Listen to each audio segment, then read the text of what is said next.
Dieu a mis un rêve dans ton cœur. Écris-le, garde-le comme un trésor. Quoi qu'on dise, protège la vision avec passion. Oh oui, quand tu sais de tout ton être que ce rêve ne vient pas de toi. Même si tu ne vois que le contraire, persévère. Oh oui, persévère. Persévère. Persévère. Persévère. Car sa parole, elle s'accomplira.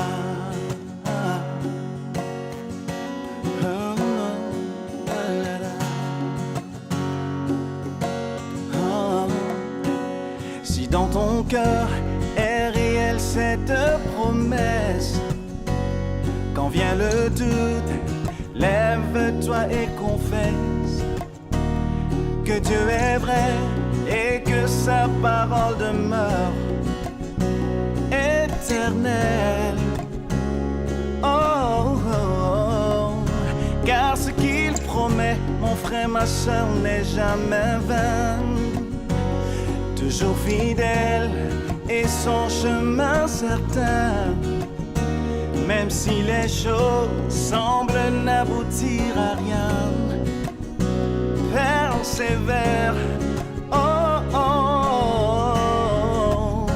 Quand il dit, la chose arrive. Quand il ordonne, elle existe. Son regard est sur ce qui lui appartient. Oh, persévère, persévère, persévère,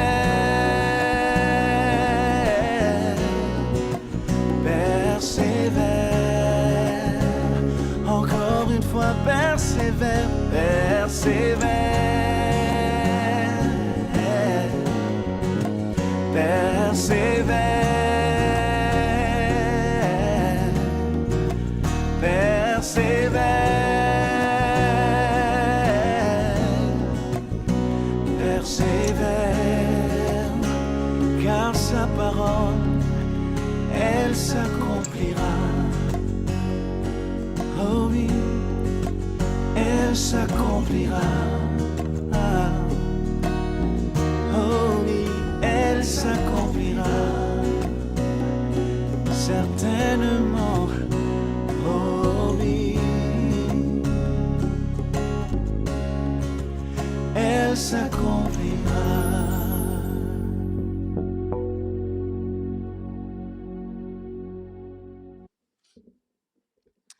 Jésus, je persévère dans tes voies. C'est le titre de le message d'aujourd'hui. On est toujours dans cette série Jésus plus que tout. Jésus est plus que tout, une série sur l'Épître aux Hébreux. Et ce matin, on va toucher le chapitre 3 en entier, c'est-à-dire du verset 1 à 19. Et comme le titre, je l'ai mentionné à quelques instants, c'est Jésus, je persévère dans tes voies. Parmi les dangers qui nous guettent comme croyants, il y en existe certains qui sont plus sérieux que d'autres. Je pense entre autres à un cœur qui s'endurcit avec le temps. Aussi de ne pas demeurer ferme dans notre foi ou encore de faire preuve d'incrédulité. Le manque de persévérance, c'est toujours une menace, surtout lorsque nous traversons des temps difficiles. Puis il nous arrive à tous de traverser des temps difficiles. Il nous arrive à tous de vivre des moments où, sans cette persévérance, sans persévérer, ça nous donne on a le goût de tout lâcher ou le goût de dire est-ce que ça vaut la peine? On sait combien la parole de Dieu insiste sur la nécessité de persévérer dans la foi jusqu'au bout. Je suis toujours édifié d'entendre des témoignages ou de lire des livres qui concernent des hommes ou des femmes de Dieu qui ont marché avec leur Sauveur jusqu'à la fin, qui ont été fidèles jusqu'à la fin, et ça en dépit de grands sacrifices, en dépit de longues souffrances dans leur corps ou même dans leur esprit, que ce soit physique ou psychologique, comme on dit aujourd'hui. La persévérance, c'est le thème pratique du texte qu'on va examiner aujourd'hui. Et on retrouve ça dans Hébreux 3. Puisque Jésus est plus grand que tout, puisqu'il est supérieur aux anges qu'on avait vus au tout début de la série, puisqu'il est notre divin frère puis notre grand prêtre par excellence, il est de même supérieur aux plus grands personnages qui ont existé, qui ont marché sur cette terre. Par exemple, pour les Juifs, et à l'époque, on avait Moïse, on a vu la semaine passée, Moïse au chapitre 3, qui nous parlait un peu de toute cette loi, la fin du chapitre 2 plutôt, toute cette loi. Ben, puis même, on va voir aujourd'hui Moïse, ben, on voit comment Jésus est plus grand que tout. Donc, on peut dire qu'il est digne que je persévère dans ses voies. On va parcourir ce chapitre 3 où nous sommes exhortés à suivre, à poursuivre avec résolution, avec engagement, la route de la foi en Christ jusqu'au bout. Et ce matin, le premier thème qu'on va voir, c'est Jésus, une voie supérieure à celle de Moïse. On va lire ensemble les 6 premiers versets du chapitre 3. Et ça va comme suit. C'est pourquoi, frères saints qui avaient part à la vocation céleste, considérez l'apôtre et le souverain sacrificateur de la foi que nous professons, Jésus, qui a été fidèle à celui qui l'a établi, comme le fut Moïse dans toute sa maison, car il a été jugé digne d'une gloire d'autant supérieure à celle de Moïse que celui qui a construit une maison a plus de gloire que la maison même. Chaque maison est construite par quelqu'un, mais celui qui a construit toute chose, c'est Dieu. Pour Moïse, il a été fidèle dans toute la maison de Dieu, comme serviteur pour rendre témoignage de ce qui devait être annoncé. Mais Christ l'est comme fils sur la maison, et sa maison, c'est nous, pourvu que nous retenions fermement jusqu'à la fin la confiance et l'espérance dont nous nous glorifions. Le c'est pourquoi débute au verset 1, c'est pourquoi. Ça nous ramène à la fin du chapitre 2. Dans le chapitre 2, on avait vu que puisque Jésus est notre souverain sacrificateur, qui était miséricordieux et fidèle, bien, il mérite toute notre considération. Ou autrement dit, que nos pensées soient fixées sur lui. Et dans ce verset 1 du chapitre 3, c'est le seul endroit dans le Nouveau Testament où Jésus est appelé apôtre. Dans le sens de le plus grand envoyé. L'auteur s'adresse à nous comme étant des frères saints qui participent à la vocation céleste. Et il fait référence au chapitre 2, versets 11 et 12 qu'on avait vu lorsque nous sommes appelés les frères de Jésus. On est appelés ses frères saints, ayant été sanctifiés par lui, déclarés saints et mis à part pour son service. Il est important de savoir que pour les Juifs, Moïse est le plus grand personnage de l'Ancien Testament, puisque c'est lui qui avait fait sortir le peuple d'Égypte. Il l'avait conduit pendant plus de 40 ans, puis aussi il lui avait donné la loi. C'est lui qui avait emmené la loi au peuple. Il l'avait reçu directement de Jésus. Et certains considéraient parmi les Juifs Moïse comme étant même supérieur aux anges à cause de l'intimité qu'il avait connue avec Dieu.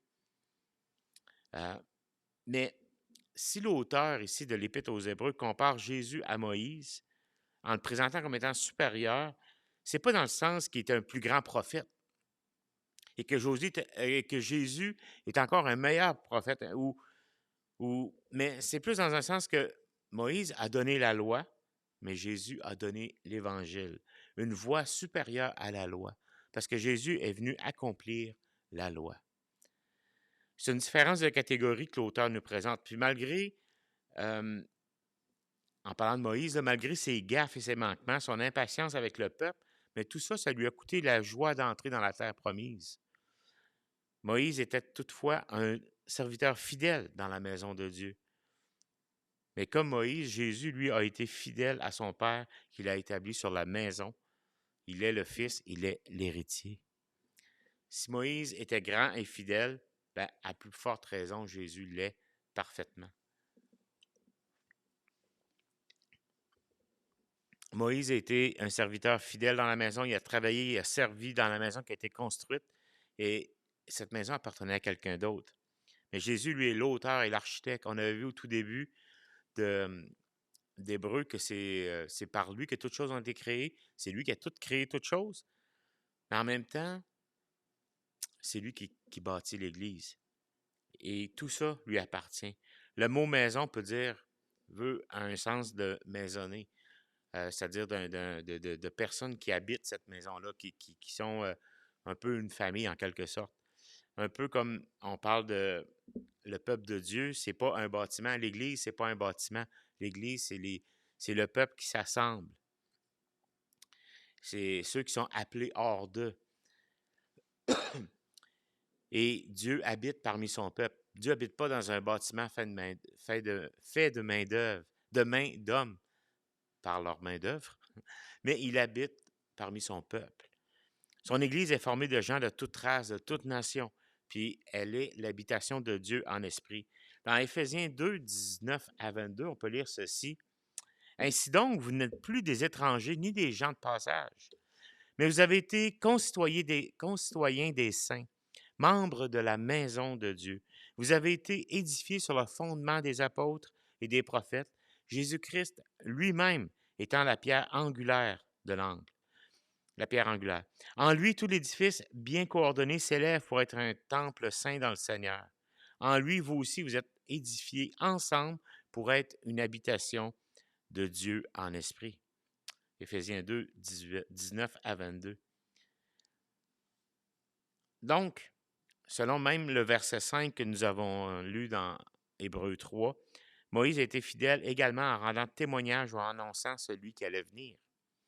Jésus est celui que Moïse annonçait, puisqu'il est le constructeur et l'architecte de la maison de son peuple. Jésus a donc été fidèle et sa voix est supérieure à celle de Moïse. Et le verset 6 qu'on vient de lire, ça nous rappelle l'importance de la persévérance comme membre de cette maison, comme membre de cette famille de Dieu. Si nous nous réclamons comme faisant partie de la maison, comme faisant partie du peuple de Dieu, bien, la preuve de cela, ça sera notre persévérance. Au verset 6, ça dit « Si nous sommes sa maison, si nous retenons fermement jusqu'à la fin l'assurance et l'espérance dont nous nous glorifions. » Le verset 14 qu'on va voir dans quelques instants nous l'explique un peu plus en détail. Ça nous amène à lire le reste du texte à partir du verset 7. Et ça nous mène à cette réalité de... Oups, je suis allé dans le mauvais sens. Que endurcissement et incrédulité, ben non, il faut persévérer. À partir du verset 7, on lit ceci. « C'est pourquoi, selon ce que dit le Saint-Esprit, aujourd'hui, si vous entendez sa voix, n'endurcissez pas vos cœurs, comme lors de la révolte, au jour de la tentation dans le désert, où vos pères me tentèrent pour m'éprouver et ils virent mes œuvres pendant 40 ans. Aussi, je fus irrité contre cette génération et je dis, ils ont toujours un cœur qui s'égare. Ils n'ont pas connu mes voies. Je jurai donc dans ma colère, ils n'entreront pas dans mon repos. Prenez garde, frères, que quelqu'un de vous n'ait un cœur mauvais et incrédule, au point de se détourner du Dieu vivant. Mais exhortez-vous les uns les autres chaque jour, aussi longtemps qu'on peut dire aujourd'hui, afin qu'aucun de vous ne s'endurcisse par la séduction du péché. Car nous sommes devenus participants de Christ, pourvu que nous retenions, comme je disais tantôt au verset 14, pourvu que nous retenions fermement jusqu'à la fin l'assurance que nous avions au commencement. Pendant qu'il est dit, il répète encore, « Aujourd'hui, si vous entendez sa voix, n'endurcissez pas vos cœurs, comme lors de la révolte. » Qui furent en effet ceux qui se révoltèrent après avoir entendu sa voix, sinon tous ceux qui étaient sortis d'Égypte sous la conduite de Moïse.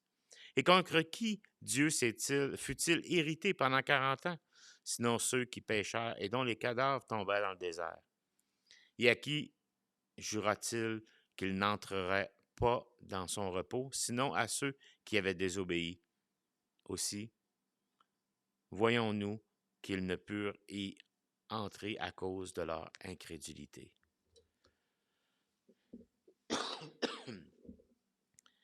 On se souvient du premier avertissement qu'il y avait au chapitre 2, verset 3 d'Hébreux, qui dit « Comment échapperons-nous si on néglige un si grand salut? » Ben, on trouve ici, au verset 12, le deuxième qui est relié au premier. C'est de ne pas endurcir notre cœur au point de se détourner.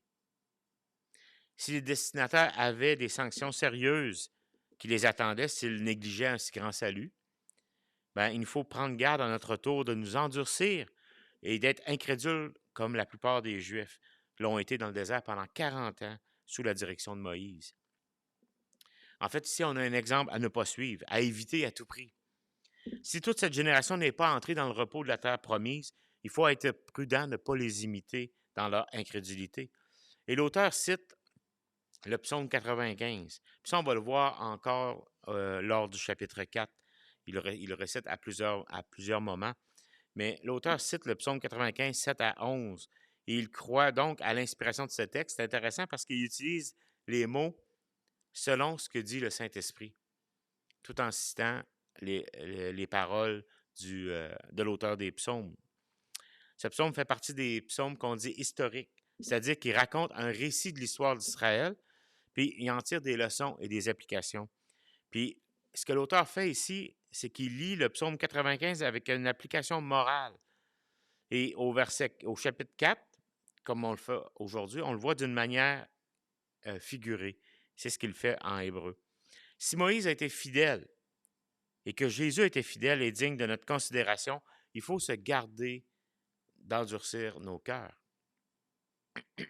En résumé, ce qu'il dit, c'est que regardez ceux qui ont été dans le désert pendant 40 ans, ce sont des gens qui ont vu, qui ont été secourus comme nous. Ce sont des gens qui ont vu, qui ont pu sortir du pays d'Égypte. Ils ont vu Dieu agir. Dieu est venu à leur rescousse. Il les a délivrés de l'esclavage. Il y avait une promesse d'un pays. Dans ce pays-là, ils trouveraient le repos. Ils étaient sortis de l'esclavage, mais ils n'étaient pas entrés dans le repos. Et ce qui a caractérisé l'histoire du peuple dans le désert, c'est la révolte, le mécontentement, les murmures, le chialage, puis particulièrement l'incrédulité et le refus de faire confiance à Dieu. Toute cette génération-là a refusé de faire confiance à Dieu. Et, pardon, après le retour des 10 espions dans le pays de la terre promise, ben, cette génération-là est morte dans le désert. C'est pour ça qu'ils parlent de leurs cadavres ont été laissés dans le désert. Ils ne sont jamais entrés dans le pays promis puisqu'ils n'ont pas voulu croire en Dieu. Ils ont mérité la colère de Dieu qui les a privés de ce repos. La leçon est claire. Il faut persévérer. Il faut se garder d'endurcir notre cœur. C'est ce que dit le verset 12. Prenez garde, frères, que quelqu'un de vous n'ait un cœur mauvais et incrédule. L'endurcissement du cœur, c'est celui qui refuse de croire puis d'obéir à Dieu. C'est aussi, parfois dans l'Église, c'est quelqu'un qui veut les bénéfices de l'Église, c'est-à-dire une certaine paix avec Dieu, une certaine sérénité dans sa vie, mais qui, en bout de ligne, refuse de croire Dieu. Les mots utilisés au verset 8 en grec, si on va au verset 8, quand il dit « N'endurcissez pas votre cœur », et il le répète à plusieurs autres endroits, mais le mot utilisé en grec, ça vient, en français, on a fait un mot qui vient la sclérose. C'est une image assez percutante. C'est un peu comme si le cœur, il va devenir comme les artères d'un vieillard sclérosé.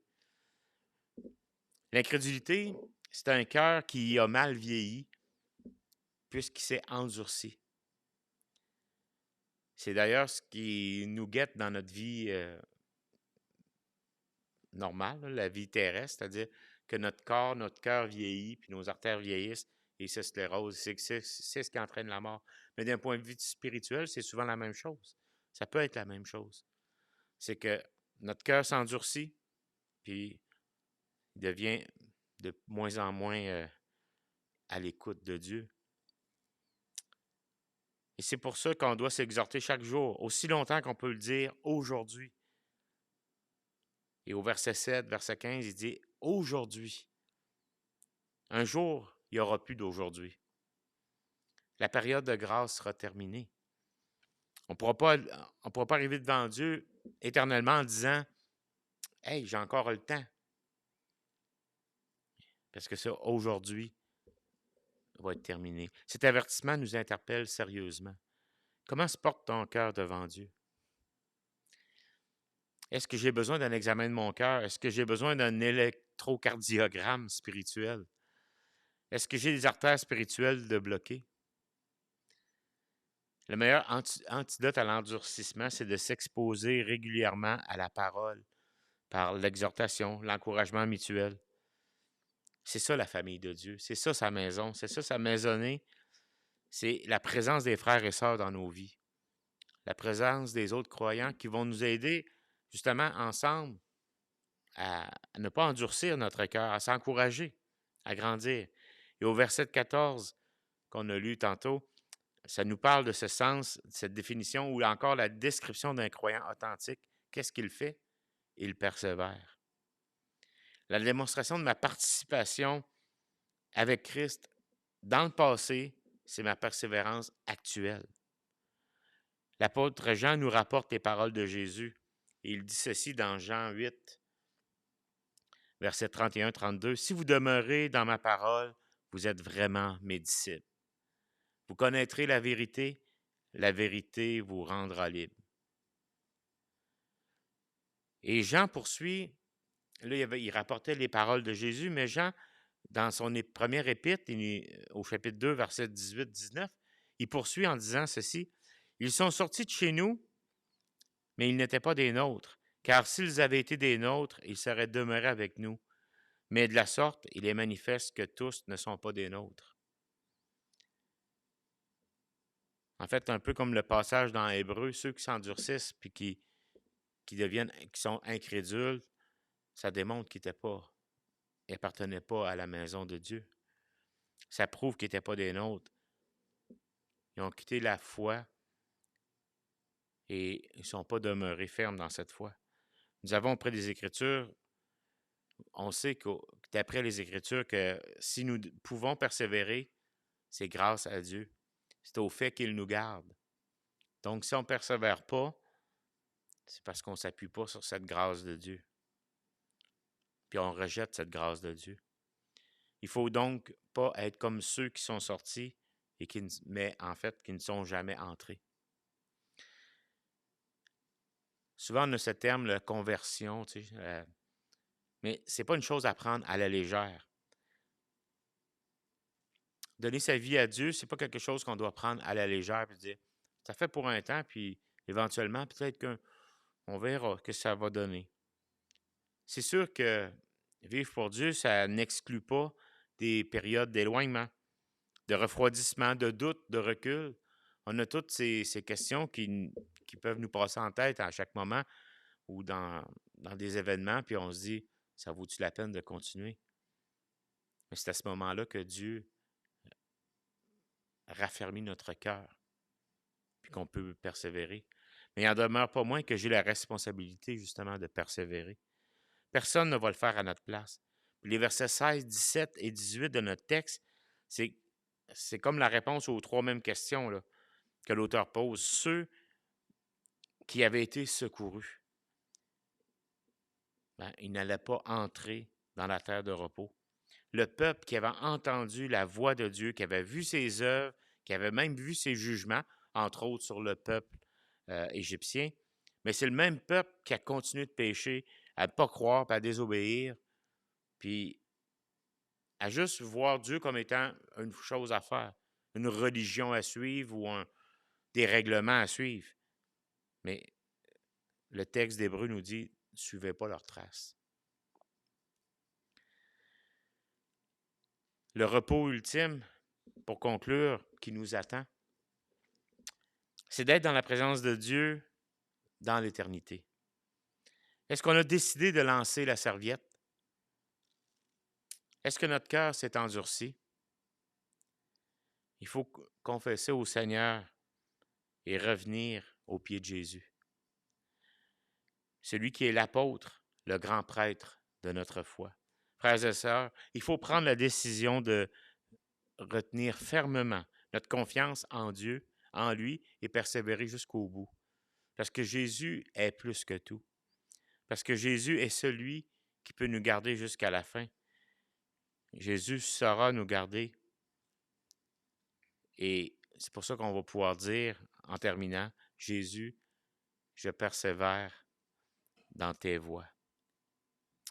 Ceci est un message un peu plus court et un peu plus résumé, parce qu'on avait eu des problèmes techniques dimanche passé. Fait je l'ai réenregistré pour qu'on soit, pour que vous puissiez l'avoir dans la suite. Mais sur ça, je vous souhaite quand même une bonne semaine et que vous puissiez être trouvé persévérant dans les voies de Jésus. Amen.